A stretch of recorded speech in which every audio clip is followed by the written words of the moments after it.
Chapter 14. How Wide a Gospel. A pertinent question at this point is, how wide a gospel do we proclaim?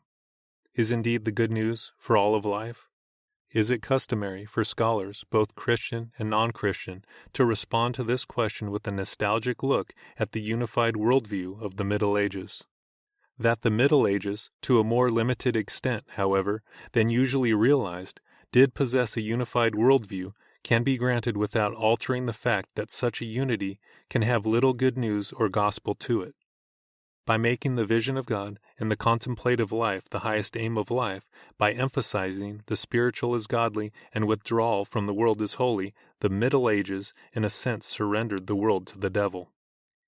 The world and matter were either to be tightly governed by spirit or to be renounced, or both. Sacerdotal celibacy was emblematic of the fact that the kingdom of God and the common life were incompatible. The kingdom had to be superimposed upon the world. It could govern the world, but it could not coincide with the world.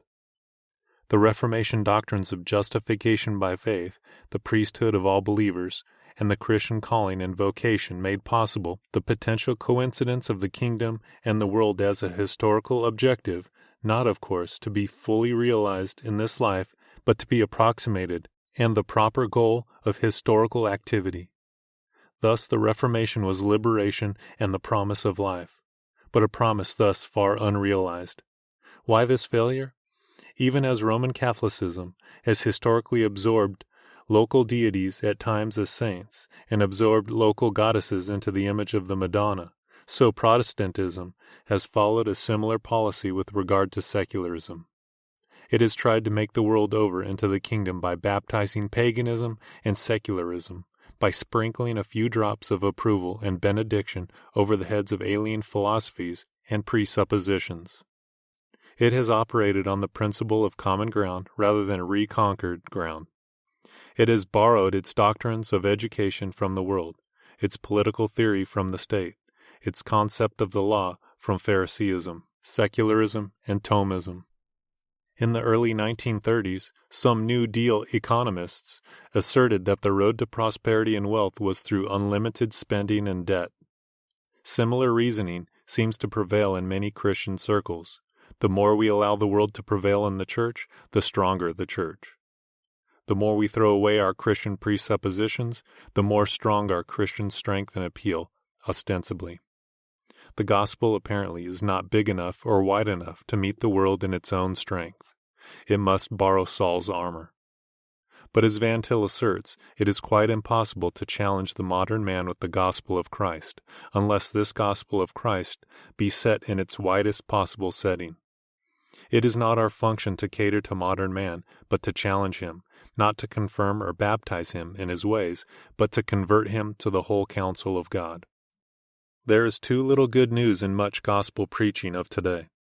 One of the most prominent of modern fundamentalist preachers has declared, in defining the Christian mission as saving souls only, "You don't polish brass on a sinking ship." Such a view is surely a surrender of the world to the devil, as anything the Middle Ages produced, and the growing impotence of such Christianity in its influence on the world scene is a natural consequence of its theology. It is easy for the high and mighty of the world, when it suits their purpose, to give their blessing to such evangelism. After all, it is productive of better citizens, and it leaves them unchallenged. Modernism, by baptizing secularism, likewise fails. Its social gospel is established on vaguely Christian sentiment and sentimentality, not on clear-cut and Christian theistic presuppositions. As a result, it can only offer issues, never faith. It seeks to identify the kingdom with the world rather than to work for its coincidence. And too often, Calvinist thinking has followed alien traditions rather than its own heritage. Scholasticism seeks to superimpose a spiritual kingdom on an alien material world. Modernism too frequently identifies the world and the kingdom because it works on the presuppositions of the natural man. Fundamentalism makes the kingdom purely eschatological and stops the clock in terms of contemporary history. But the gospel is for all of life. The good news is precisely that the whole of life is restored and fulfilled through Jesus Christ, that, In the counsel of God, the kingdom is destined to triumph in every sphere of life. This gospel cannot be proclaimed and the dominion of the kingdom extended except on Christian presuppositions. The answer to the question, how wide a gospel do we have, is simply this: as wide as life and creation, as wide as time and eternity. It rests in the decree of the self-contained and autonomous God.